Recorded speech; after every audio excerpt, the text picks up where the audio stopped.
mes lunettes.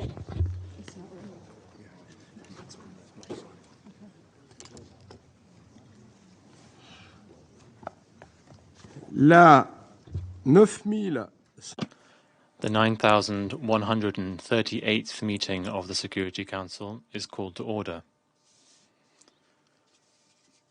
The provisional agenda for this meeting is maintenance of peace and security of Ukraine. The agenda is adopted.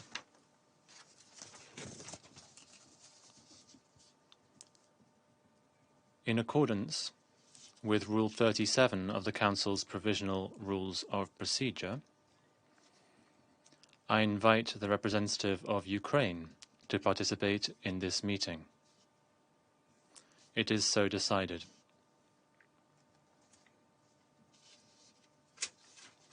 On behalf of the Council, I welcome His Excellency Mr. Volodymyr Zelenskyy, President of Ukraine. I give the floor to the representative of the Russian Federation, who has requested to take the floor. You have the floor. Mr. President, once again, we'd like to make clear our position regarding yet another attempt by our Western colleagues to push through a participation in today's meeting by VTC, the President of Ukraine, Mr. Zelenskyy.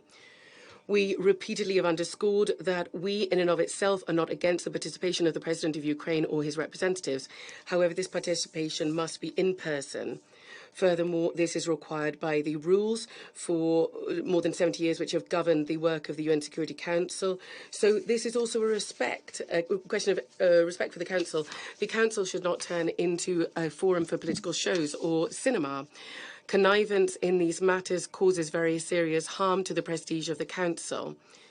It is precisely this type of show that the Ukrainian delegation established in the UN General Assembly during the high-level week, when well-rehearsed extras were brought into the chamber in order to applaud a pre-recorded video of the statement made by the Ukrainian president.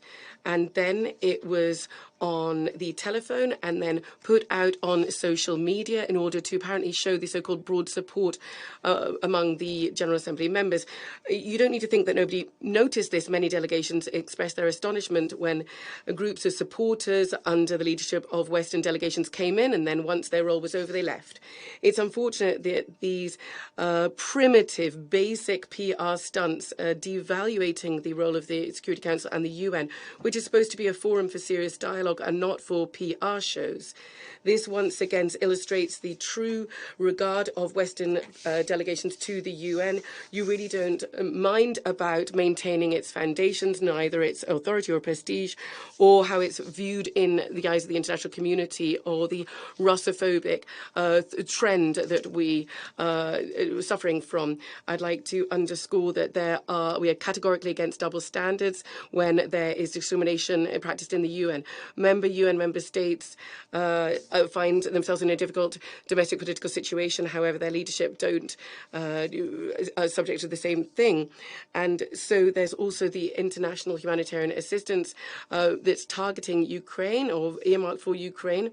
And billions of dollars, however, are spent on new arms supplies to Kiev. However, there's double standards there in the treatment of migrants when refugees from Ukraine are welcomed with open arms into European countries, but those from Africa and the Middle East and others are rejected. We would ask all members of the UN to take a principled decision on this. Thank you. I thank the representative of the Russian Federation for his statement.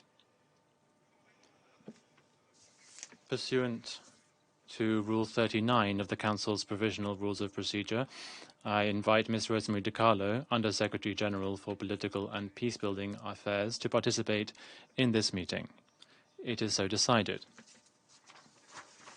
The Security Council will now begin its consideration of Item 2 of the agenda. I now give the floor to Ms. DiCarlo. Mr. President, the exceptional level of attention to the war in Ukraine reflects the widespread global concern about its dangerous and far-reaching consequences.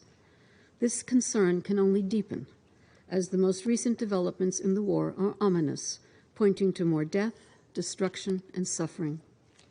Indeed, since the last Council meeting on Ukraine on 22 September, we have seen actions that threaten to further escalate the conflict. As we meet, so-called referenda were just conducted by de facto authorities in the Donetsk, Luhansk, Kherson, and Zaparisian regions. Ukrainians were asked whether they approved their regions joining the Russian Federation. Voting took place in polling centers. De facto authorities, accompanied by soldiers, also went door to door with ballot boxes. These exercises, which began on 23 September, have been held during active armed conflict in areas under Russian control and outside Ukraine's legal and constitutional framework. They cannot be called a genuine expression of the popular will. Unilateral actions aim to provide a veneer of legitimacy to the attempted acquisition by force by one state of another state's territory, while claiming to represent the will of the people, cannot be regarded as legal under international law. Let me reiterate here that the United Nations remains fully committed to the sovereignty, unity, independence, and territorial integrity of Ukraine within its internationally recognized borders, in accordance with relevant UN resolutions. I'd like to recall that, as the occupying power, the Russian Federation is obliged under international humanitarian law to respect the laws of Ukraine in the administration of occupied territories. Mr. President, the past few weeks have also seen heavy fighting in southern Ukraine in the direction of Kherson and Zaparisian, as well as escalating military operations in Donetsk and Luhansk regions. In mid-September, the Ukrainian military undertook a successful counteroffensive to restore Ukrainian control over most of the Russian-held areas in Kharkiv region. We have continued to see not only daily attacks on many Ukrainian cities, including in Donetsk and Luhansk, but also the targeting of civilian energy and water infrastructure, reportedly by Russian forces. Recent reports of drone attacks in and around Odessa are also deeply disturbing. To date, OHCHR has recorded 14,844 civilian casualties, with 5,996 persons killed and 8,848 injured. This is 278 more civilians killed and 649 more injured since I last briefed this Council on 7 September. These are verified individual incidents. Actual figures are likely considerably higher. We've also heard alarming rhetoric regarding the use of nuclear weapons. This is unacceptable. Such rhetoric is inconsistent with the joint statement of the leaders of the 5 nuclear weapon states on preventing nuclear war and avoiding arms races, made on 3 January 2022. Let me reiterate the Secretary General's appeal for all nuclear-armed states, including the Russian Federation, to recommit to the non-use and progressive elimination of nuclear weapons. Mr. President, amid these grim developments, the United Nations continues to work to alleviate the suffering caused by the war, to support accountability for violations and abuses of human rights and violations of international humanitarian law, and to prevent the deterioration of the already volatile situation around Ukraine's nuclear sites. UN and partner organizations need safe and unimpeded access to deliver life-saving assistance to all in need. In the areas of Kharkiv region back under Ukrainian control, they were able to organize several aid convoys. However, in areas outside government control in Donetsk, Luhansk, Kherson, Mykolaiv, and Zaparisian regions, access is the biggest challenge. Mr. President, the Human Rights Monitoring Mission in Ukraine continues to report on violations of human rights and international humanitarian law. We are gravely concerned by allegations of violations committed in parts of northeastern Ukraine, including after the recovery of over 400 bodies from improvised graves in Izium. OHCHR is working with local authorities to investigate this and other allegations of human rights violations and abuses in areas in Kharkiv region that were until recently under Russian control. There are other extremely disturbing reports. Following investigations in the areas of Kyiv, Chernihiv, Kharkiv, and Sumy, the Independent International Commission of Inquiry on Ukraine, mandated by the UN Human Rights Council, has concluded that war crimes were committed in Ukraine. Among other findings, the Commission was struck by the large number of executions and other violations carried out by Russian forces. In the 4 areas it covered, the Commission has processed 2 incidents of ill treatment against Russian Federation soldiers by Ukrainian forces. Rarely, if ever, has the international community collected so much evidence of human rights violations, potential war crimes, and other atrocities as they were happening. It is tragic that we have not been able to stop them, but it would be shameful if we were not able to ensure justice for the victims and their loved ones. Those responsible for the outrages being committed in Ukraine, wherever they sit, must be brought to account. Mr. President, we remain deeply troubled by reports of continuing attacks as recently as last week in the vicinity of the Zaparisian nuclear power plant. The UN continues to support the efforts of the International Atomic Energy Agency. We urge all concerned to provide maximum cooperation with IAEA. It is imperative that all attacks on nuclear facilities end and that the purely civilian nature of such plants be reestablished. Mr. President, by now, the global implications of this war on food and energy security felt by millions of people are well known. During the general debate, many member states decried this predicament. The Black Sea Grain Initiative continues to gather pace with more than 4.5 million metric tons of foodstuff shipped from Ukrainian ports, including to the Horn of Africa, Yemen, and Afghanistan. Efforts to remove remaining obstacles to the export of Russian food products and fertilizers also continue. These products are not under sanctions, and it is crucial to get them back to world markets. Averting a global food crisis makes it vital to renew the Black Sea grain deal when it expires at the end of November. Mr. President, in his remarks to the General Assembly, the Secretary General warned that the UN Charter and its ideals are in jeopardy and that we have a duty to act. I repeat his appeal to all member states to help prevent further escalation and to do all we can to end the war and ensure lasting peace in accordance with the principles of the Charter and international law. Thank you, Mr. President. Je remercie. I thank Ms. DiCarlo for her briefing. I will now give the floor to His Excellency Mr. Volodymyr Zelenskyy, President of Ukraine.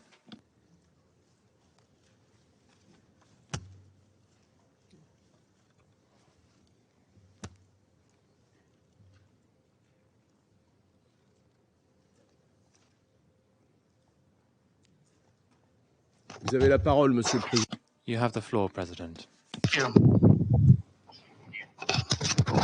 Ladies and gentlemen, dear members of the UN Security Council who respect and fulfill the UN Charter, dear representatives of states and leaders who are listening to me now, the UN Security Council is the institution that works according to well-known and well-defined rules. This regulation, which is still being followed even by the representatives of Russia. So far, they haven't been using weapons instead of words in this room. They're not knocking out a chair from their neighbors in the Security Council. But surely no one will be surprised if this room of the UN Security Council will be turned into a zone of violence by representatives of Russia. Russia already despises the UN Charter. Russia is already breaking any rules of this war, of this world. So it's only a matter of time before it destroys the last international institution which can still function. That is why it is now that I'm calling upon you for actions. Anyone in the world can now give hundreds of examples as how Russia violates the international legal order and destroys the main body of international law. It constantly provokes escalation and constantly responds to any proposals for talks with a new brutality on the battlefield, with even greater crises and threats to Ukraine and the world. These are obvious things. I will name only 5. Only what is already happening right now. First, Russia has ignored the Iaea call for the immediate deoccupation of the Zaparisian nuclear plant and the termination of any hostile actions against any nuclear facilities of Ukraine.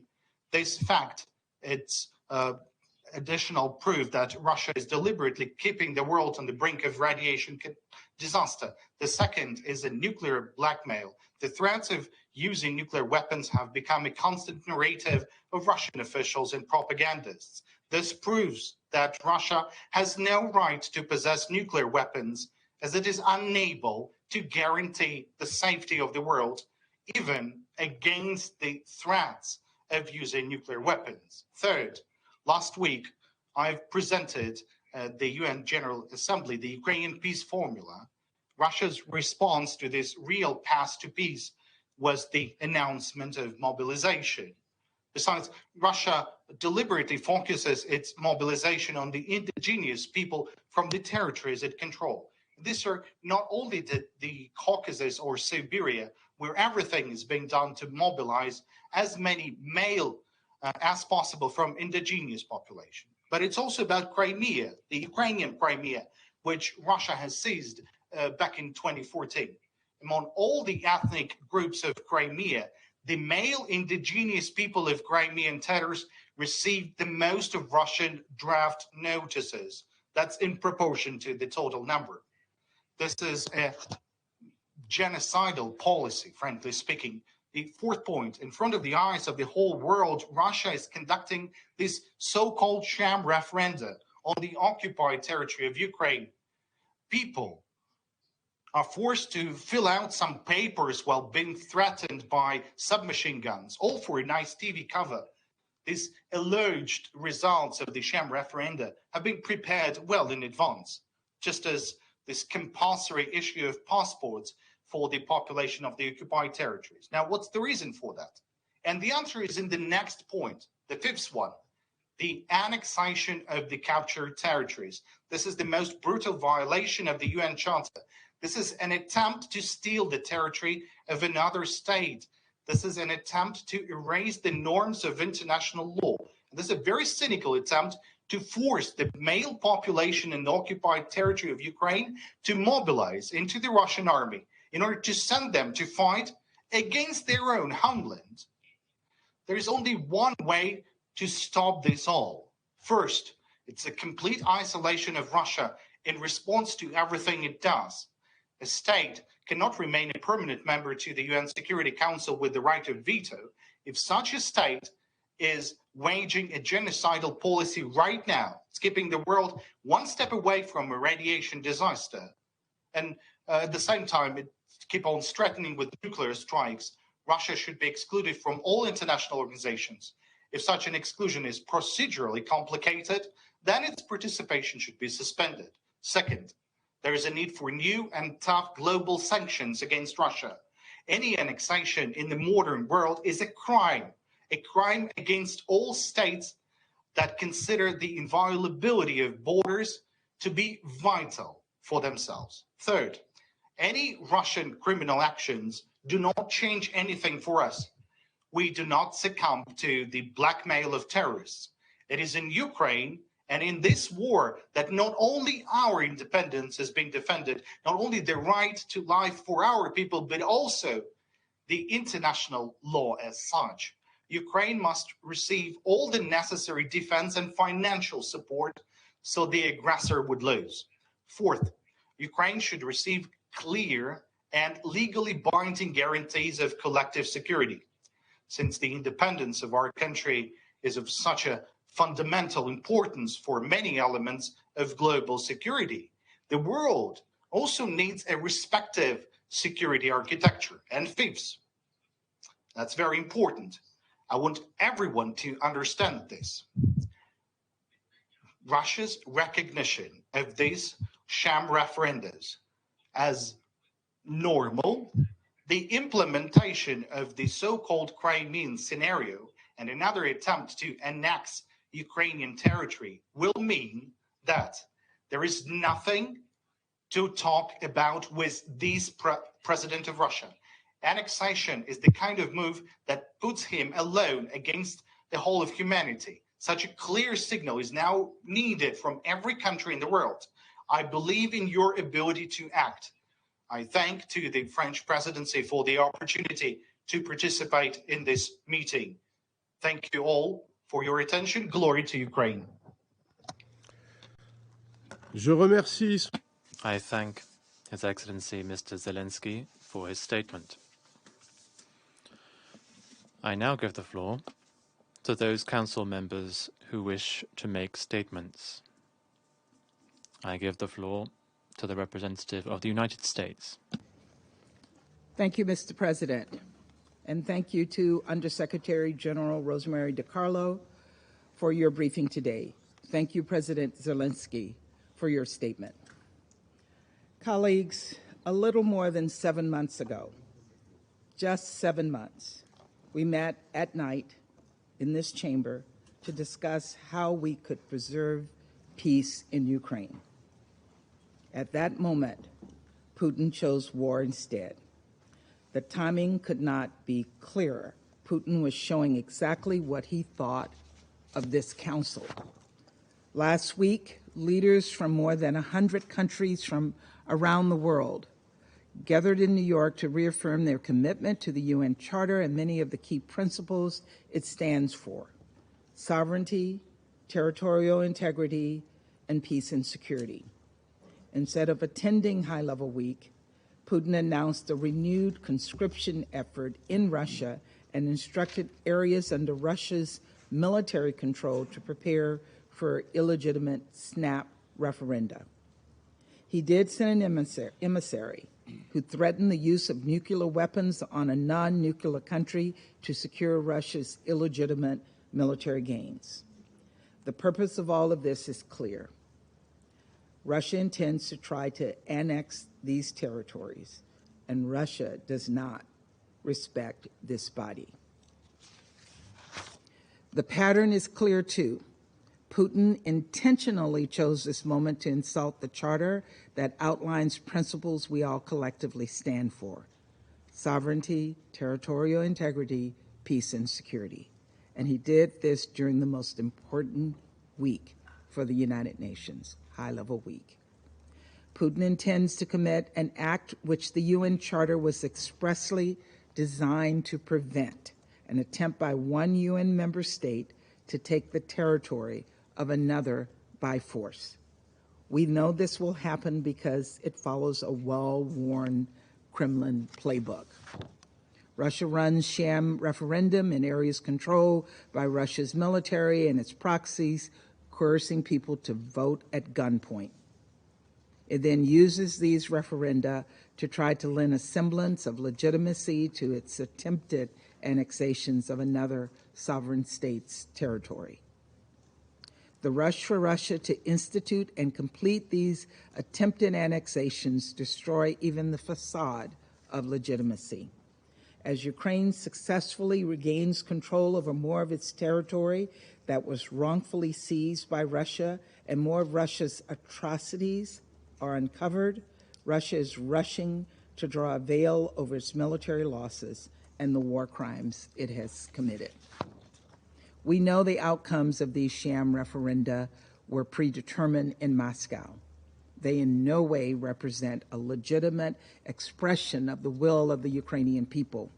The will of the Ukrainian people is clear every day as they fight valiantly for their country, as they protect their territorial integrity, as they defend their sovereignty.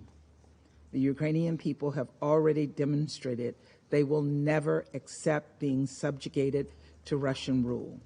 This Council and the international community must do the same. So now let me be clear. The United States will never recognize any territory Russia attempts to seize or allegedly annex as anything other than part of Ukraine. We reject Russia's actions unequivocally, and we will continue to work with our allies, partners, and like-minded to impose cost on Russia and to provide historic amounts of support for Ukraine. Justice demands nothing less. Protecting the UN Charter demands nothing less. In our many meetings here in the Security Council, we've heard repeated calls for the UN Charter to be respected.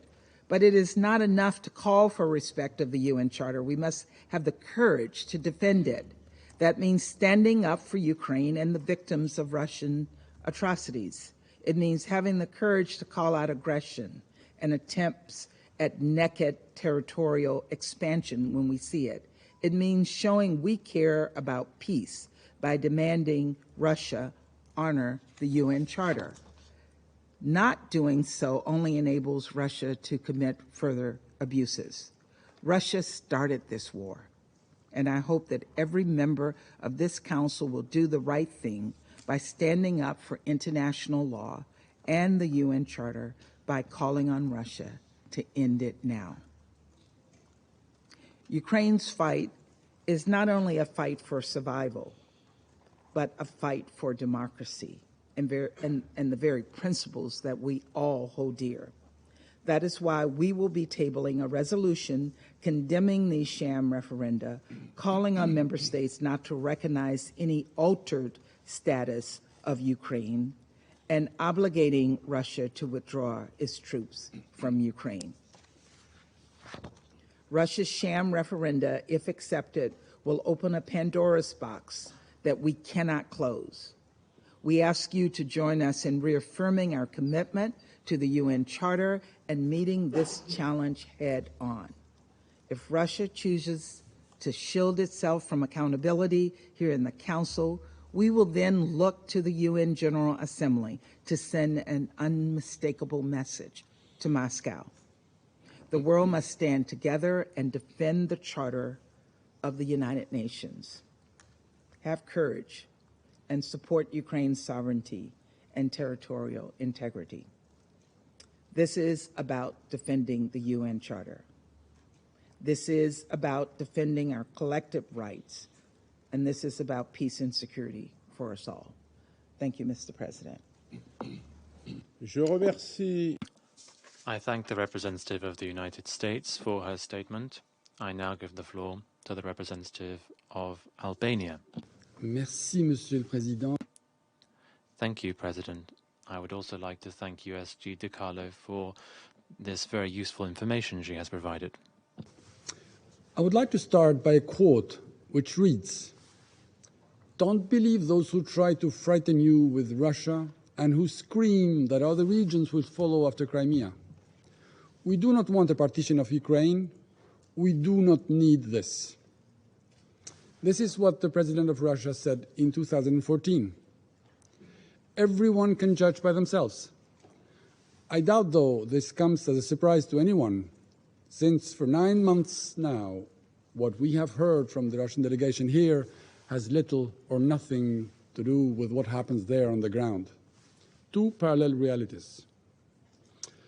Now let's have a closer look of what will be known as the sham referendums being conducted these days by an extensive use of Kremlin's tricks. With the latest escalatory decisions and the partial mobilization, war has finally entered into the Russian households, and we have seen the reactions. Russians are resisting, they are protesting openly, and are massively leaving their country to escape drafting because they do not know why they should die in a war they do not want and they do not understand. In the city of Kherson, election officials went door to door with riot police. It is a well-known fact. When you vote at gunpoint, the process is more expedite. The so-called voting has been recorded on park benches, in shops, even in the makeshift booths in the police stations, better known locally as the torture chambers, which were put to such good use. Elsewhere, doors have been broken down to facilitate the voting process. So much for the solemn moment of voting, so much for the OSCE rules and standards. Yet the result is in no doubt. The vote count, engineered in Moscow with an already scripted result, will reveal that residents would love to be ruled by the invading power, Russia. The haste with which these sham referendums are being held makes it unlikely that the spectacle will convince anyone, including Russians themselves, of their legitimacy. Nobody in the world will take seriously the result of people voting at gunpoint of a referendum in the ruins.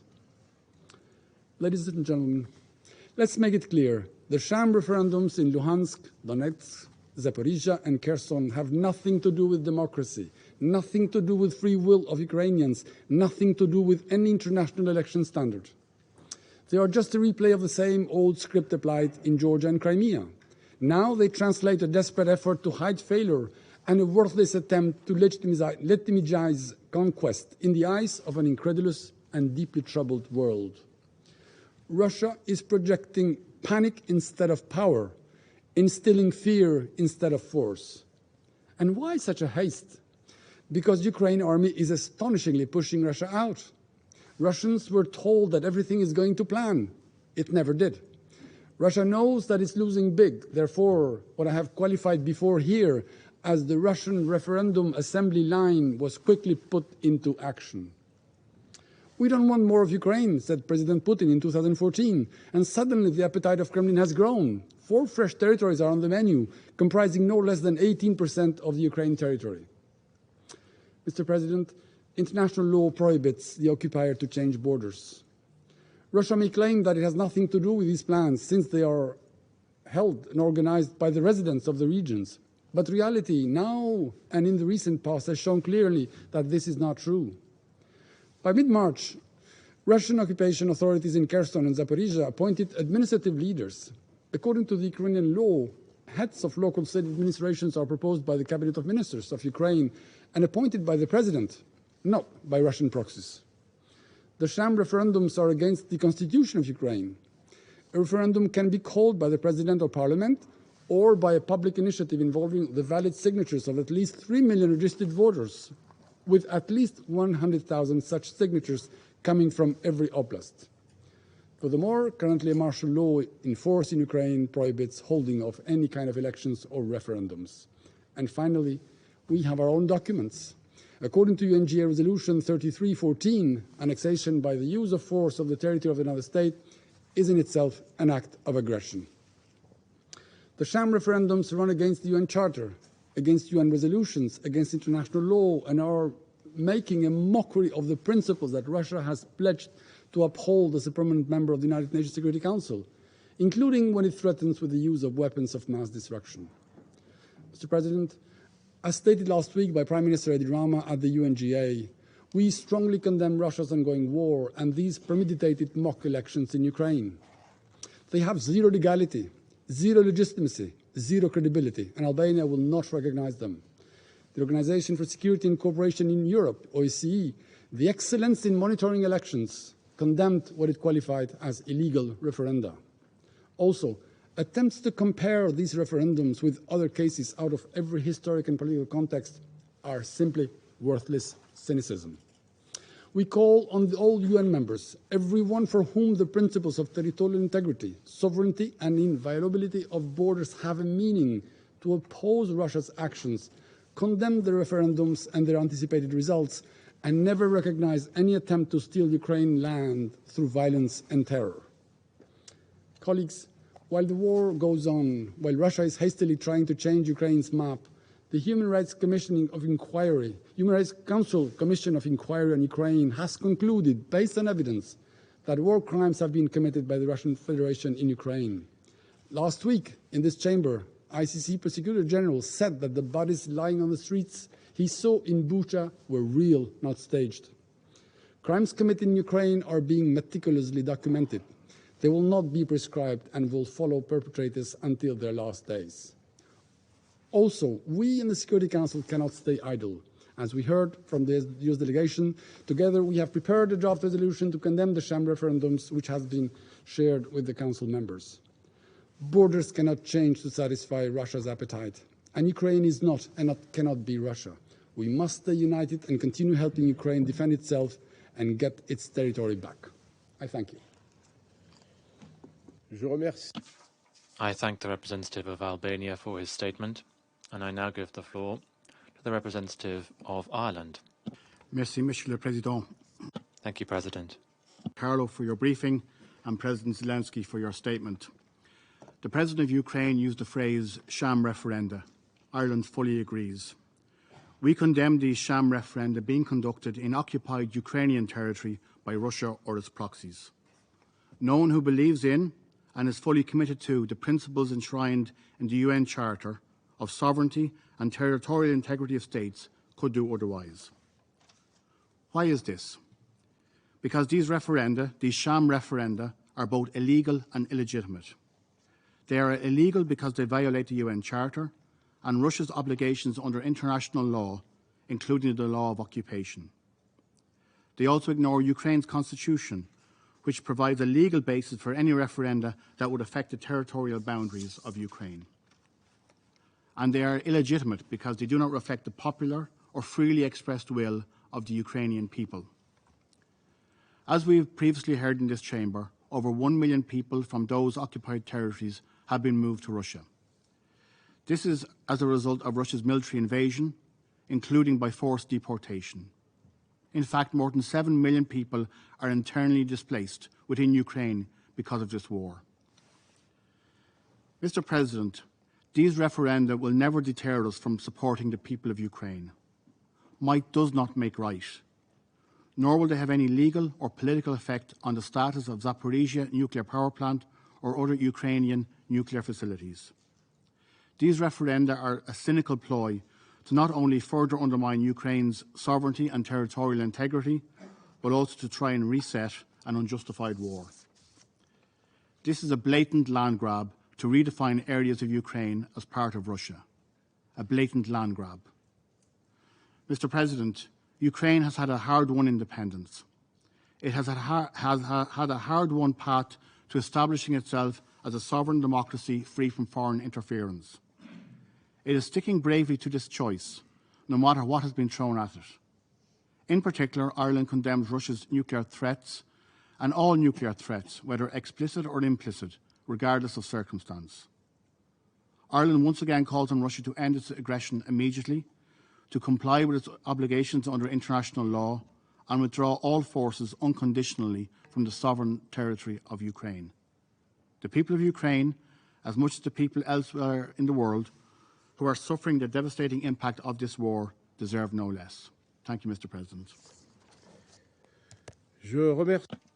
I thank the representative of Ireland for his statement, and I now give the floor to the representative of India. Thank you, Mr. President. I will very briefly intervene. I thank Under-Secretary General Rosemary DiCarlo for her remarks. Mr. President, as stated by my minister in this very council at the last meeting on this subject, the trajectory of the Ukraine conflict is a matter of profound concern for the international community. India has repeatedly called for an immediate cessation of hostilities and the need to resolve the ongoing conflict through dialogue and diplomacy. This was also stated unequivocally by Prime Minister Modi during his meeting with President Putin in the sidelines of the recent SCO summit in Tashkent. We firmly believe that the global order should be anchored on international law, the UN Charter, and respect for the sovereignty and the territorial integrity of states. India's approach to the Ukraine conflict will continue to be human-centric. On our part, we are providing both humanitarian assistance to Ukraine and economic support to some of our neighbors in the global south under economic distress, even as they stare at the escalating costs of food, of fuel, and of fertilizers, which has been a consequential fallout of the ongoing conflict. Mr. President, the need of the hour is to end the conflict in Ukraine and return to the negotiating table. This has already resulted in the loss of countless lives and miseries for people, particularly for women, children, and the elderly, with millions becoming homeless and forced to take shelter in neighboring countries. Let us all work together to ensure that this comes to an early end. Thank you.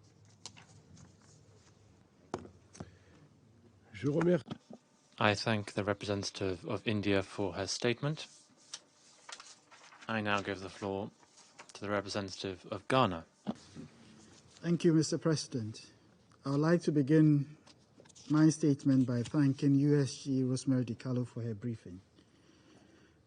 We join other speakers in expressing our deep concerns about the ongoing Russian aggression against Ukraine in violation of the fundamental principles of international law, especially relating to sovereignty, territorial integrity, political independence, and the recognition of states. The invasion against Ukraine undermines, in our view, the purposes and principles of our Charter and stands in contrast to the norms which have guided recent interstate relations and given endurance to the international system. As confirmed by several heads of state and government during the just-ended general debate of the General Assembly, the impact of the war has had palpable effects on the lives of millions of people across the world. It is their desire that this war, and many such others, be ended as soon as possible for peace to prevail. We therefore caution against heightening rhetoric and giving expression to contemplations that threaten the use of nuclear weapons, as that can only lead into the dark abyss of a nuclear catastrophe, with no winners. We urge maximum restraint by all sides in what has so far been an effort at conventional warfare. Mr. President, Ghana is particularly concerned about the ongoing referendum in the regions of Donetsk, Luhansk, Kherson, and Zaparisian. We regret the attempts that are being made to disintegrate the legitimate authority of the government of Ukraine over its state territory. The process of the referendum, as we have heard, can least be described as free, fair, democratic, or reflective of the will of the people of Ukraine. We reiterate our principled position against the acquisition of territory through the threat or use of force.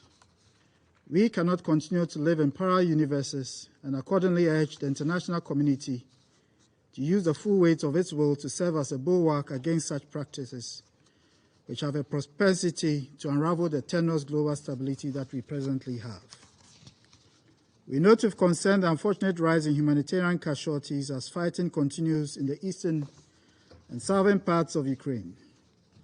Unless an immediate ceasefire is reached, the escalation of military combat would result in further dire consequences for all. We therefore reiterate our call for an immediate cessation of hostilities. We also call on the parties to refrain from targeting civilians and destroying civilian infrastructure in accordance with their obligations under international humanitarian law and human rights law. We urge the Russian Federation, which has often attempted to situate its special operations within the ambit of international law, to respect the sovereignty of Ukraine and withdraw its troops from the internationally recognized borders of its neighbor. Mr. President, to safeguard international peace and security, we must urgently deepen diplomacy and widen international efforts to defuse the rising global tensions so as to facilitate a peaceful settlement of the conflict. The situation in Ukraine reinforces the imperative for a reformed and responsive council that is able to address all threats to international peace and security, including by all actors. Pending the much-needed reforms, we must continue to work together in finding pragmatic ways to address the challenges that confront our collective security. I thank you, Mr. President. I thank the representative of Ghana for his statement. I now give the floor to the representative of the United Kingdom. Thank you, President. Let me thank Under-Secretary General DiCarlo for her briefing. And I welcome the participation of President Zelenskyy in this meeting. Mr. President, Russia's holding of sham referenda in Donetsk, Luhansk, Zaparisian, and Kherson regions of Ukraine is an egregious violation of Ukraine's sovereignty and territorial integrity, and of the principles of the UN Charter. As the UN have told us today, this process is both illegal and illegitimate. It is a shameless propaganda effort aimed at justifying Russia's illegal presence on sovereign Ukrainian territory. We have seen Russia's referendum playbook before in Crimea. We see it playing out again now. Disinformation, intimidation, and fabrication. As my Foreign Secretary told the Council last week, we know that President Putin is planning to rig the outcome. These are regions that voted overwhelmingly to join an independent Ukraine in 1991 and to back President Zelenskyy in 2019. When given a free vote, their choice has been clear: to be part of a free, independent, democratic Ukraine. Since invading, Russia's control in these regions has been through violence, torture, filtration, and forced deportation. We've all seen images of soldiers with automatic rifles accompanying the ballots as they move from door to door, forcing Ukrainians to take part. Any referenda held under these conditions at the barrel of a gun can never be remotely close to free or fair. And the very idea that a referendum on a fundamental question could be held at 3 days' notice in the middle of a war zone is frankly farcical. We must all unequivocally reject these illegitimate actions and Russian attempts to illegally annex Ukrainian territory, and support the draft resolution the US and Albania have brought forward today. Colleagues, this is a critical moment. There is no middle ground. No member of the United Nations should turn a blind eye to Russia tearing up the principles of the UN Charter. If we allow Russia to believe it can change sovereign borders by force, then the entire system on which we base our shared safety and security is under threat. These Potemkin referenda, as well as Putin's decision to mobilize Russian men to fight in his illegal war, are admissions that his invasion is failing. Instead of sending thousands more of his own citizens to their death and inflicting further destruction on Ukraine, he should end this senseless war today. Thank you. Du Royaume-Uni de sa déclaration. Thank you for your statement. I now give the floor to the representative of Brazil. Thank you, Mr. President. I thank Undersecretary DiCarlo for her briefing. Brazil shares the concerns about the referenda in regions of Ukraine.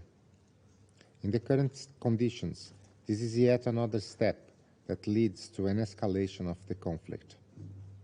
Far from expressing the will of the people of Donetsk, Lugansk, Kherson, and Zaparisian regions, the referenda tend to make the prospect of peace negotiations even more distant. The UN Charter and the international covenants on civil and political rights and on economical, social, and cultural rights recognize the inalienable right of all peoples to self-determination and to freely decide their political status. This is a fundamental principle of international law, which is the very basis of the legitimacy of states. Many times before, especially in the context of decolonization, the holding of referenda was the means chosen for peoples to express their free will. Resolutions of this Council established the use of this instrument as a legitimate practice to decide on issues of sovereignty and territorial integrity. Its validity, however, depends on certain conditions. It is unreasonable to assume that populations in areas in conflict are able to freely express their will. International practice recommends that referenda on questions of sovereignty be conducted in a transparent manner, without restrictions on freedom of expression, and with the possibility of monitoring by independent observers. This does not seem to be the case for the aforementioned regions of Ukraine. Brazil stands by the principles of respecting territorial integrity or political unity of sovereign and independent states. Mr. President, we reiterate our call for an immediate ceasefire and the opening of peace negotiations. The Istanbul agreements in July and last week's prisoner exchanges were positive signs that demonstrate the value of diplomacy in reducing the human suffering resulting from this conflict. These advances, while extremely relevant, are insufficient. It is essential that the parties refrain from adopting measures that result in an escalation of hostilities, including in rhetorical terms. The moment calls for restraint and pragmatism. We believe that this Council is primarily a forum for negotiation and for dialogue. So far, we have collectively failed to find creative solutions to the conflict. Negotiation and dialogue, advocated by most members in their interventions over the past 7 months, presupposes a willingness to listen. Perhaps we should ask ourselves how sensitive we are to the concerns of others, especially to the lives of those on the ground, which should come before any political considerations. And I thank you. Je remercie I thank the representative of Brazil for his statement, and I now give the floor to the representative of Mexico. Thank you, President. I would like to thank USG DiCarlo for her briefing, and I would like to thank President Zelenskyy for his comments to this meeting. We are monitoring reports of the convening of referenda in the Donetsk, Luhansk, Kherson, and Zaparisian regions. General Assembly Resolution 1514 clearly states that any attempt aimed at the partial or total disruption of the national unity and the territorial integrity of a country is incompatible with the purposes and principles of the United Nations Charter. We therefore urge all states to refrain from taking measures that aim to disrupt, totally or partially, national unity, or which subvert the sovereignty and territorial integrity of Ukraine, or indeed of any other country. We reiterate that, in line with Article 2, Para 4 of the UN Charter, any attempt to change borders through the threat of or the use of force or through any other means which is incompatible with the purposes and principles of the United Nations violates international law. We underscore people's right to self-determination, as is laid out in General Assembly Resolution 2625, which also states that the enjoyment and exercise of this right cannot be understood, and I quote, as authorizing or encouraging any action which would dismember or impair, totally or in part, the territorial integrity or sovereign and independent states. End of quotation. In sum, Mexico's position remains in line with General Assembly Resolution 68/262, and given the seriousness of the environment in which the so-called referenda have been organized, we reiterate our call for urgent dialogue between the parties and to strengthen diplomatic channels to promote confidence-building measures, and, as the Foreign Affairs Minister of Mexico said last week to this Council, and to open new fora for mediation that can lead to a cessation of hostilities. Thank you. Merci. I thank the representative of Mexico for his statement, and I now give the floor to the representative of China. Thank you, Mr. President. Mr. President, China has noted the latest changes in the situation in Ukraine and has listened carefully to the views expressed by the parties in this regard. Our position and proposition on how to view and handle the Ukraine issue is consistent and clear. That is, the sovereignty and territorial integrity of all countries should be respected. The purposes and principles of the UN Charter should be observed. The legitimate security concerns of all countries should be taken seriously. And all efforts conducive to the peaceful resolution of the crisis should be supported. China has always stood on the side of peace with a commitment to promote peace and dialogue, and will continue to play a constructive role. Mr. President, in the just concluded GA General Debate, many leaders expressed their concerns about the prolongation and expansion of the crisis in Ukraine and its spillover effects, and called for dialogue and negotiation to cease hostilities and manage the negative impacts caused by the spillover of the crisis. The recent developments remind us once again that peace is a quest for all. Bloc confrontation, political isolation, sanctions and pressurization will only lead to a dead end.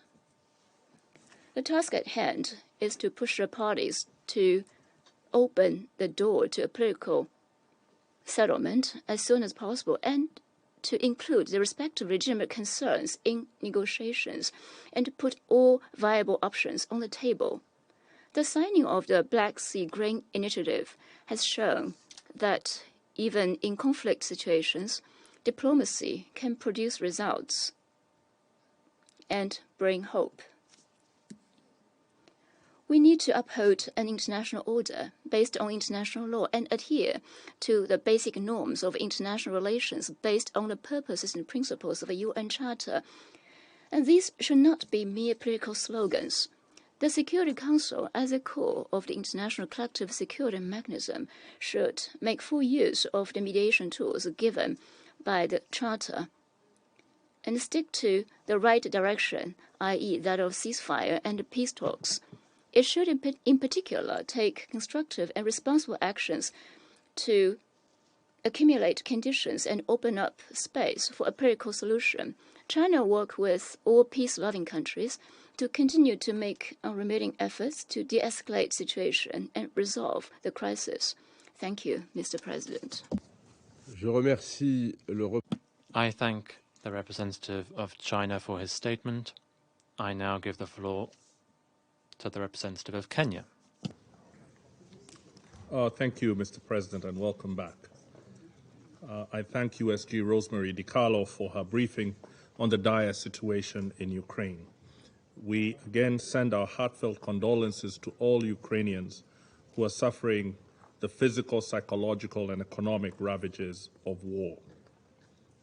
We are very concerned with the reports of referenda being held in Donetsk, Luhansk, Kherson, and Zaparisian, and their impact on Ukraine's status as a member of the United Nations and on international peace and security.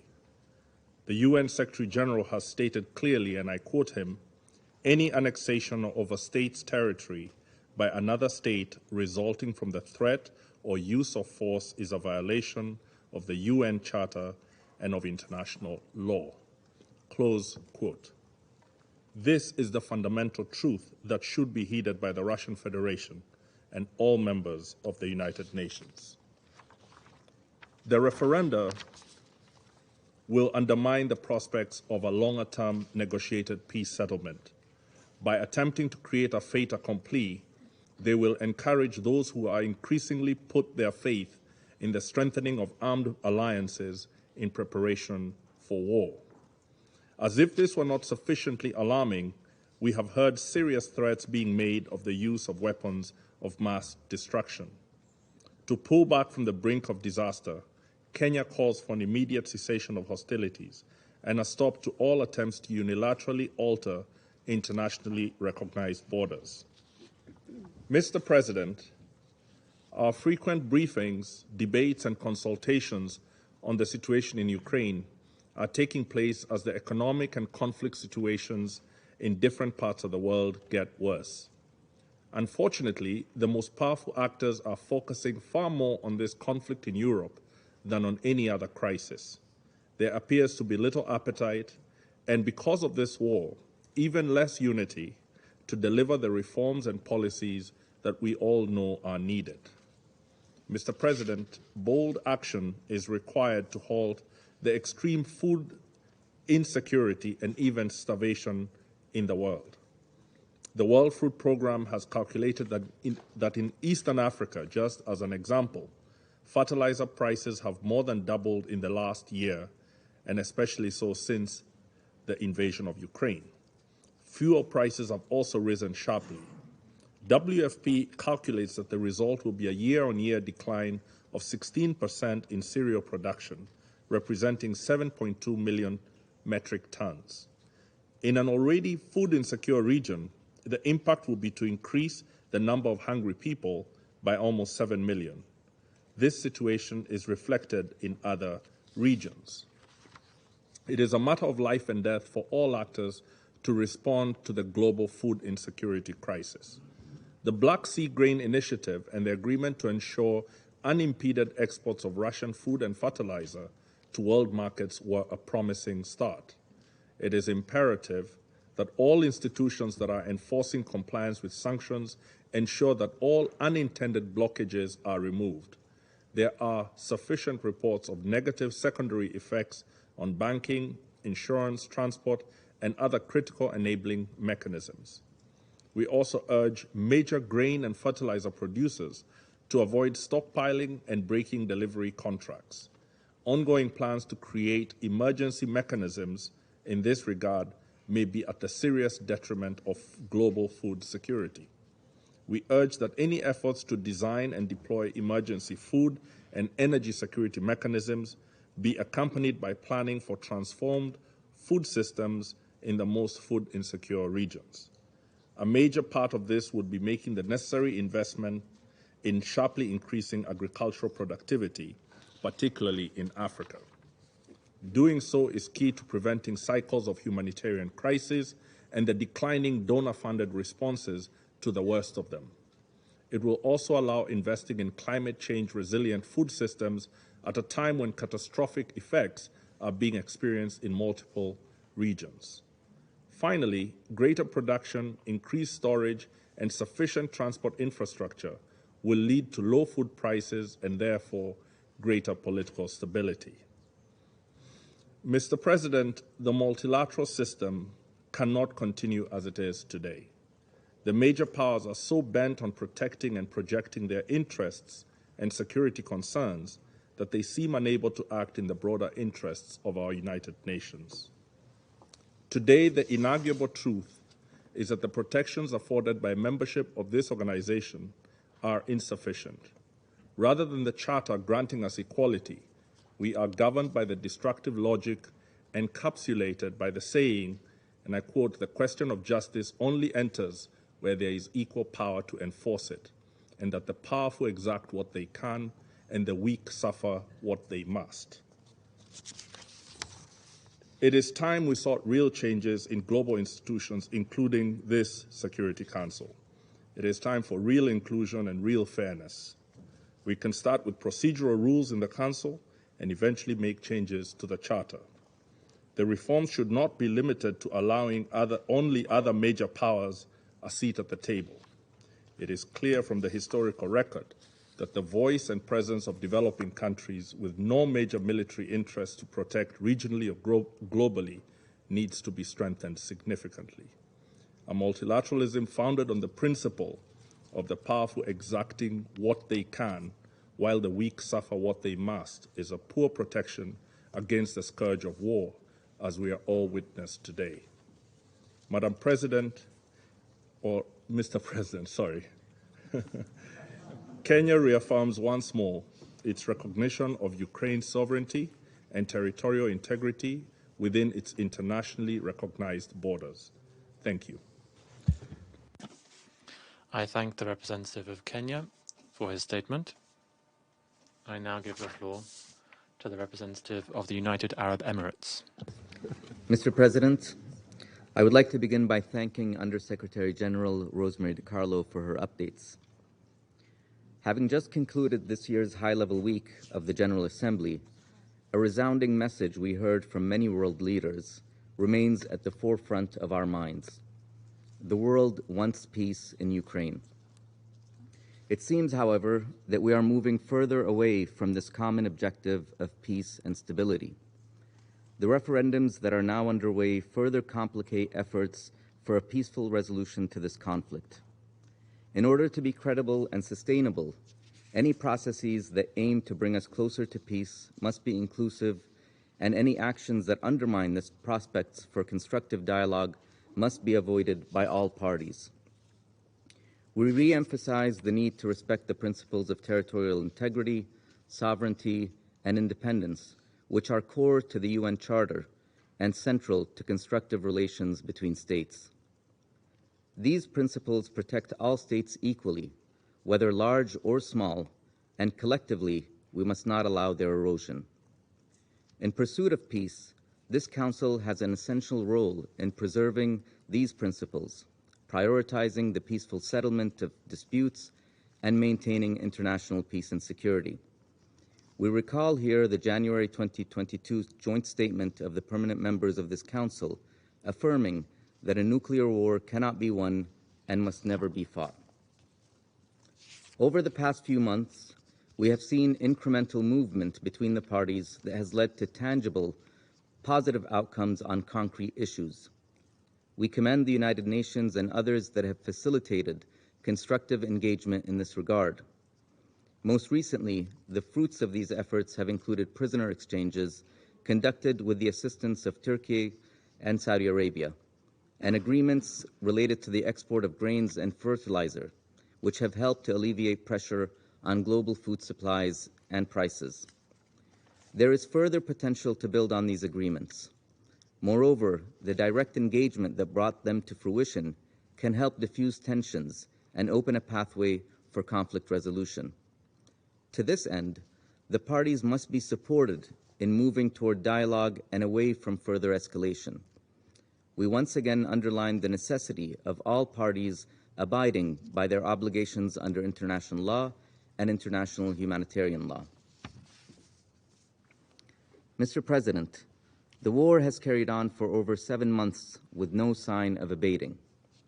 During this time, nearly 14.5 million people were forced to flee their homes, with more than 7 million of them now displaced across Europe.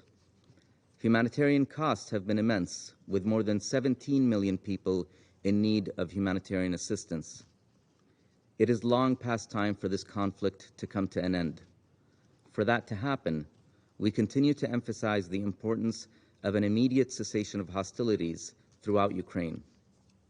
Additionally, it is essential to build on and amplify positive developments between the parties so we can begin to pull back from this dangerous point of heightened global tensions. What we need now is to secure a peace that is sustainable and in accordance with the UN Charter and international law. Thank you, Mr. President. Je remercie. I thank the representative of the United Arab Emirates for his statement. I now give the floor to the representative of Norway. Thank you, President. We thank USG DiCarlo for her briefing. In the last day, we have all seen images of armed Russian soldiers going door to door in occupied parts of Ukraine to collect votes for a so-called referendum on joining Russia. This is a phony pretext from the aggressor, Russia, to try to annex more parts of Ukraine. And let me be clear, Ukraine has not authorized these referenda, and Norway rejects these Russian fabrication in occupied regions of Ukraine. Whatever outcome Russia announces, they remain contrary to international law, have no legal effects, and would in no way change Ukraine's sovereignty within its international recognized borders. President, we are also clear that no territorial acquisition resulting from use of force shall be recognized as lawful, and that no Russian claims to annex territory can take away Ukraine's right to defend its own land. All states, including Russia, have an obligation under Article 2 of the Charter of the United Nations to refrain in their international relations from the threat or use of force against the territorial integrity and political independence of any state, and to settle their international disputes by peaceful means. Russia's announcement of the mobilization of reserve forces is another issue of grave concern. It is a dangerous escalation which will lead to increased suffering for people in all parts of Ukraine. President, unspeakable horrors were relieved in Bucha, in Izium, and other places occupied by Russian forces. The Independent International Commission of Inquiry on Ukraine concluded in the update given last Friday that war crimes have been committed in Ukraine by Russia. The use of explosive weapons in populated areas have been a source of immense harm and suffering, not distinguishing between civilians and combatants, adults or children. The Commission also found accounts of ill treatment and torture carried out during unlawful confinement, and that Russian soldiers have committed sexual and gender-based violence. The age of victims range from 4 to 82 years. The Commission has documented cases in which children have been raped, tortured, and unlawfully confined. Norway condemns these acts in the strongest terms and calls for accountability for the perpetrators. President, this war has had abhorrent impacts on the people of Ukraine and now is being felt across the globe. We must work urgently to bring it to an end. Norway expresses its full support for the Secretary General's good offices, and when the time comes, we will stand firmly with the UN's effort to build and sustain peace. The Ukrainian people are paying with their lives to defend universal values and their own independence. Ukraine can count on Norway's continued support. Russia must stop the war and fully, immediately, and unconditionally withdraw its forces and military equipment from all territory of Ukraine. And again, Norway will never recognize these so-called referenda, and we stand by Ukraine's sovereignty and territorial integrity. Thank you. Je remercie. I thank the representative of Norway for her statement. I now give the floor to the representative of Gabon. Thank you, President. I would like to welcome President Zelenskyy to this meeting, and I thank USG DiCarlo for her briefing. President, we are concerned by the many signs pointing towards the worsening of the war in Ukraine. During the general debate of the General Assembly last week, we heard most world leaders clearly calling for negotiations to find a lasting solution to the situation in Ukraine. We will continue to call for de-escalation. The parties must refrain from any action that might fan the flames, and they must prioritize measures to guarantee peaceful coexistence. The United Nations Charter, which is the foundation of our common life, must guide all the parties in respecting the sovereignty and territorial integrity of all members of the international community.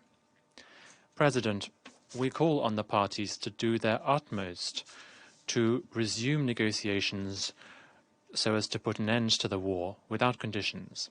The humanitarian situation is only getting worse, and the shock waves from the war are continuing to spread, leading to more death and despair.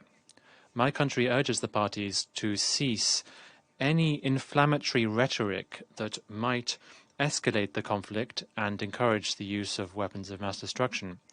To conclude, we once again call on the parties to lay down their weapons and to take any opportunity to find peace. We support the various bilateral and multilateral initiatives that are geared towards finding a constructive dialogue and lasting peace between the parties. Thank you. The President, I thank the representative of Gabon for her statement, and I now give the floor to the representative of the Russian Federation. Mr. President, the Donetsk and DPR and LPR and also Kherson and Zaparisian Obliged held referenda on joining the Russian Federation. Over the next few days, the results will be published. It is a long-awaited event for the inhabitants of Donbass who, for a long time, have sought to bring peace to their land that they haven't seen for 8 years. For those 8 years, the inhabitants of the territories have lived in constant fear for their lives. The shelling of DPR and LPR, all of these years, occurred every week and killed dozens of people and killed children. The inhabitants of Kherson and Zaparisian areas can finally rest assured that they will not have their right to speak Russian or to teach their children in Russian taken away from them. And also the day of victory is one that they can celebrate, and they don't have to celebrate the fascists. From 2014 onwards, Kiev has deliberately focused on the physical destruction of the inhabitants of LDR and DPR, the people who they don't like, and with the backing of the EU and the US, they didn't lift a finger to force the Kiev authorities to uphold the Minsk agreements that guaranteed the safety of the citizens in those republics and a dignified future within Ukraine. I'd like to remind you that the Minsk agreements provided for a ceasefire, direct dialogue between Kiev and Donbass, granting it specific status through the adoption of a new constitution as well. All of these agreements were cynically flouted by the Kiev authorities, violating inter alia UN Security Council Resolution 2202. Western delegations not only were not astonished by this, but they secretly and also clearly supported it. If it hadn't been for this criminal connivance and hypocrisy, if the West had forced its subordinates in Kiev to uphold the basic human rights, the respect for their compatriots, and primarily their right to life, our special operation would not have been needed at all. The authorities of Ukraine clearly stated that Russians and Russian-speaking citizens of these regions were not people. Volodymyr Zelenskyy, in an interview in August last year, said that everybody who considered themselves to be Russian or likes the Russian language for their sake and for the sake of their children should get out of Ukraine and go to Russia. Now the inhabitants of Donbass, Kherson and Zaparisian Obliged are carrying out his cynical recommendation. They're returning to the homeland and they're taking their land with them that their forefathers lived on for centuries. Clearly, what also played a role, undoubtedly, was the fact that the population of Crimea was saved from the tragic situation unfurling in Donbass in 2014 when they chose to return to become a part of Russia. We've heard similar accusations of aggression and annexation. For 8 years, the people in Crimea has seen their lives change for the better. They live without fear for their lives. And we, over these past 8 years, have invested in the development of the region, and we've developed, like we're going to develop Donbass and other territories that Kiev is deliberately trying to bring to ruins. Aware that our former Western partners are not listening to us, or will rather pretend not to listen to us. However, I'd like to say that the referendum were conducted exclusively, transparently, with upholding of all electoral norms. This is an undisputed fact. However, the Kiev regime and its backers want to say anything to the contrary. More than 100 independent international observers observed it from 40 countries. They actively put their opinions on the media, and they were particularly surprised by the enthusiasm of the people of the DPR and LPR and Kherson and Zaparisian Obliged, and how enthusiastic they were about the referendum and how long they had awaited them. Unfortunately, you won't hear this on the air of Western media, and you won't see any interviews with inhabitants of these regions either. Western countries initially stated that they would not recognize the results of these referenda, and they threw their entire weight behind the propaganda machine to besmirch them. We're not surprised by the propaganda-based planted information that apparently the people were forced to vote, that they were questioned to force them to choose to accede to Russia, or, as the Minister of Foreign Affairs of Germany, Annalena Baerbock, said, they were shot, they were raped, and then they had to place a cross on a ballot box, a ballot vote, while soldiers with Kalashnikovs were standing beside them. So it seems that they have to vote after they've been shot and raped. Is that the case? And those soldiers who were holding the Kalashnikovs apparently were involved in provocative acts in the country. Apart from the propaganda machine, the Ukrainian armed forces lent all its might behind, well, in fact, the Western military might behind stepping up artillery, shelling of towns where there were referendum to sow panic among citizens and to make vain attempts to undermine the vote. The temper tantrums of these Western delegations, including today in the Security Council, shows that a direct vote of citizens has long sought to be the criterion from a democratic election. The recognition of such is only if it's approved by the West. The Western version of democracy was born in the dictate of the liberal minority over the conservative majority. This form of the denial of rights of non-liberals and non-Russophobes, other thinkers, is used not only in Ukraine, incidentally, but also by their allies in the Western Bloc. Just the day before yesterday, the head of the EU Commission, Ursula von der Leyen, openly threatened Italy with consequences if the outcome of the elections in Italy do not please Brussels. On the blacklist is Hungary, and a candidate for accession that is enjoying the most enthusiasm at the moment, despite the fact that it has historical links with Russia, is Serbia. They're trying to force it to adopt a position and to support the economically destructive sanctions against it. A very recent example, the US ambassador in Belgrade yesterday called on Serbia to explain its signature of a consultation plan on the side of the UNGA between the Serbian and Russian foreign affairs. Is this really not a neo-colonial diktat? By refusing the inhabitants of Donbass and the liberated territories of Ukraine the right to self-determination, the Western delegations are demonstrating their egregious double standards. The loudest critics of the referendum in Donbass, Zaparisian, and the Kherson Oblast were once at the forefront of supporting the independence of Kosovo. Then they stated that that territory did have the right to leave the Serbian state if there was a real threat that the rights of the Kosovo Albanians would be seriously violated, the so-called remedial succession. I'd underscore that it was not just statements, but rather the official legal position presented by Western countries in the UN International Court in 2008. At that time, the Kosovo Albanians however, were not threatened by anything at all. Yugoslavia was no longer on the map. The NATO-bombed Serbia had foreign troops as peacekeepers in it. I'd like to underscore, unlike in the situation in Crimea, the LPR and DPR, Kherson and Zaparisian people, in Kosovo, like there, in Kosovo, there was absolutely no referendum at all. There was no free people's vote. There was just a declaration of independence that was adopted by the interim self-governing authorities that exceeded their remit. At the time, that was sufficient for the West to recognize the independence of Kosovo, and it confirmed that international law did not prevent it from proclaiming its independence. We hear a completely different position from Western delegations today, yet another demonstration of their cynical double standards. Distinguished colleagues from developing countries, let you not be misled. Although Western delegations today bang on about apparent violations of international law and the principles of the UN Charter, in actual fact, this is not a cause for concern to them at all when it responds to their geopolitical interests, like in the situation of Kosovo, when it helps to achieve in the Balkans their own desires, hampering people to find their own path to development. Then Western countries fully support their right to self-determination.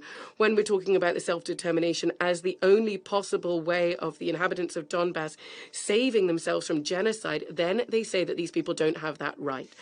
The UN Charter contains the principle of territorial integrity. However, such respect, in line with international law, is not unconditional. As we know, the General Assembly collegially, on a consensus basis, provided an interpretation for the principle of territorial integrity in the Declaration on the Principal Relations between States in line with the UN Charter.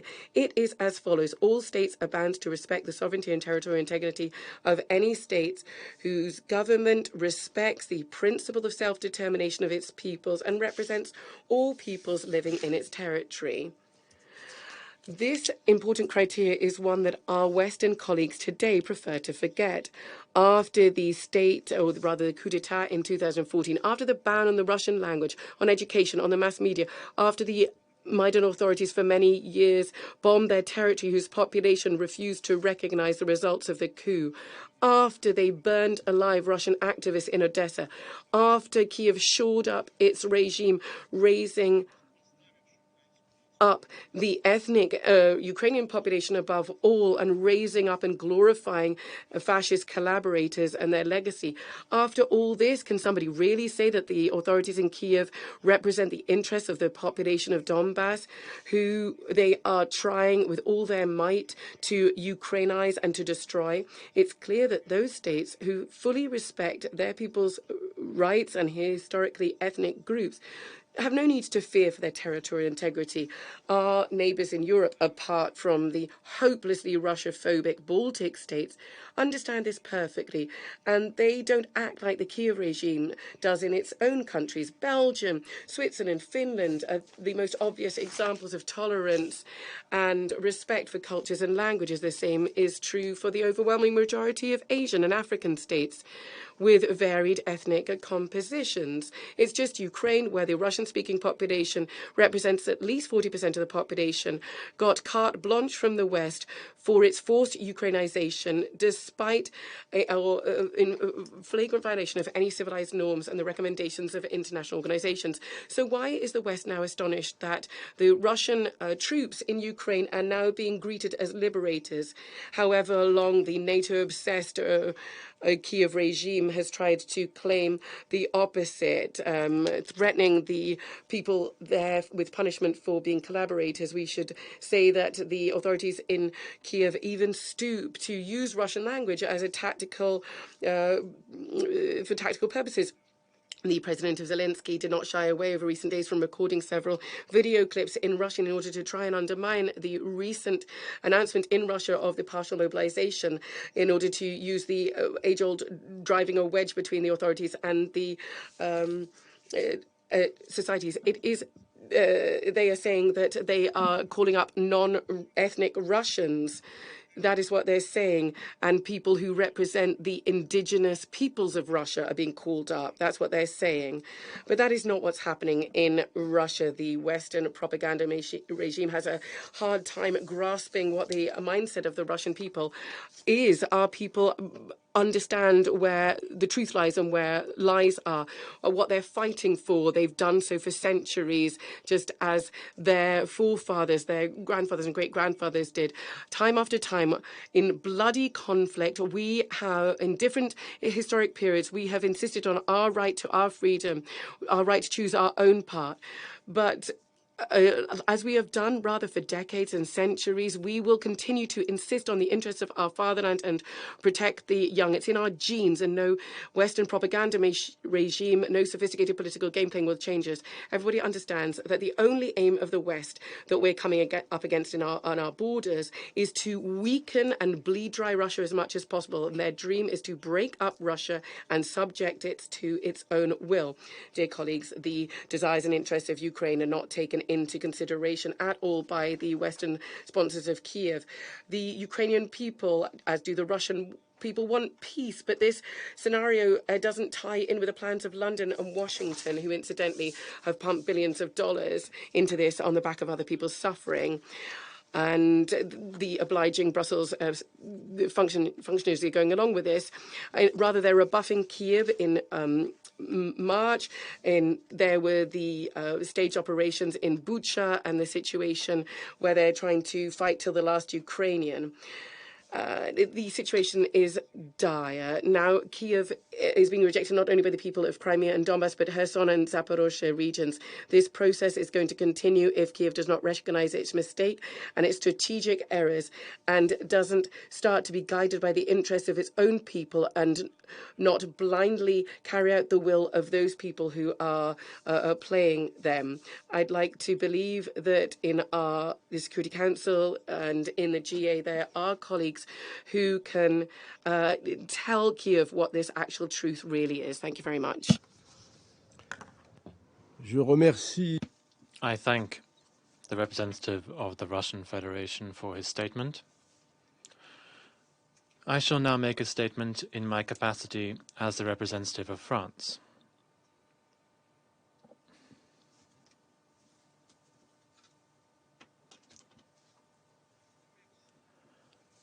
I thank Ms. DiCarlo for her briefing.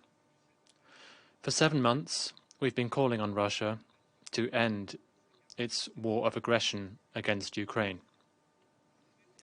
Despite our appeals, Russia has chosen escalation.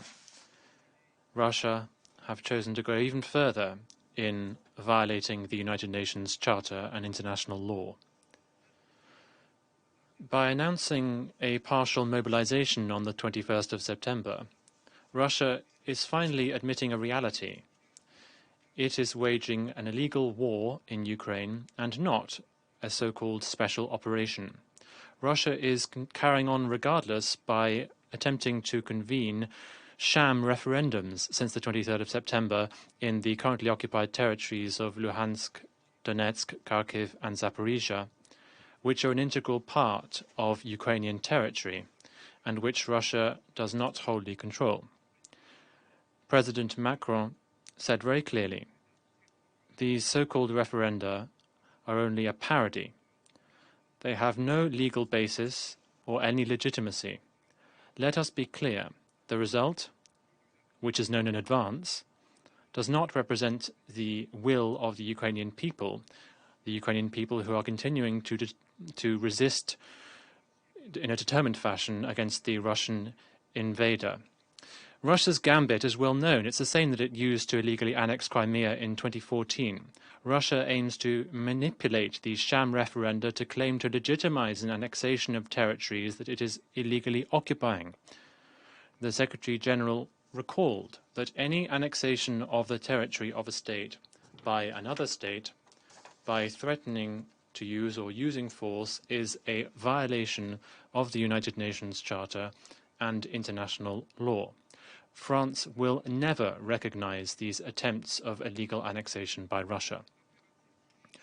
All members of the United Nations must unequivocally reject these sham referenda.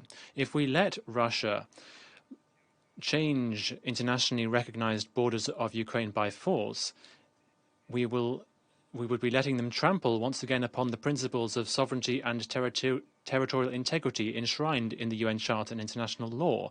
The fate of the occupied territories of Ukraine is a concern to us all. Which country could consider itself safe if we turn a blind eye to what Russia is doing today? These sham referenda are another lie from Russia designed to distort reality. As Minister Colonna said last week in this same room, the reality is that Russia is continuing this war that it started, that it is continuing, and that it is exacerbating more and more every day. The reality is that Ukraine is exercising its right to self-defense and is fighting to defend its territory.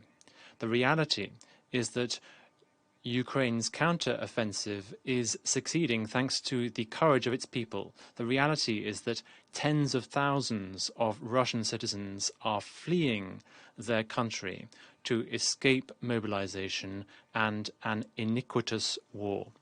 France will continue to provide Ukraine with the support it needs for as long as is necessary to uphold its independence, its sovereignty, and its territorial integrity.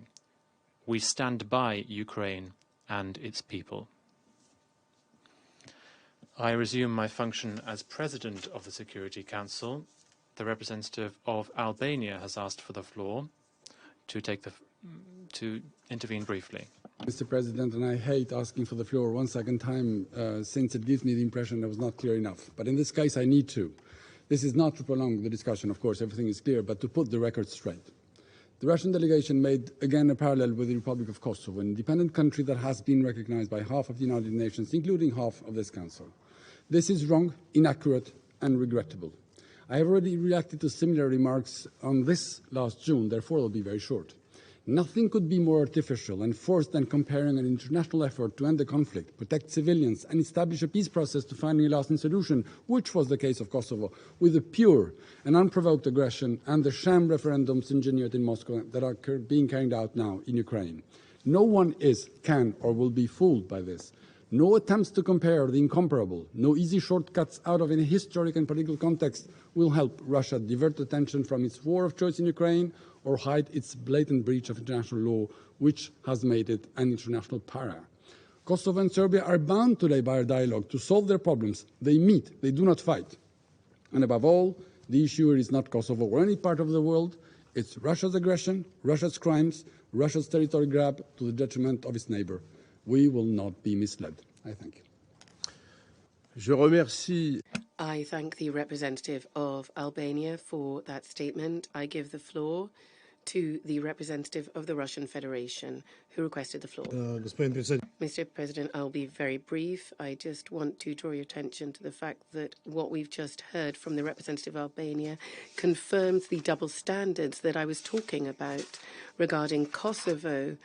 I gave an example as to how our Western colleagues dealt with Kosovo, those people who are calling on us to treat the referenda that are taking place in the territory that we're talking about. They're calling for a completely different approach here. Thank you.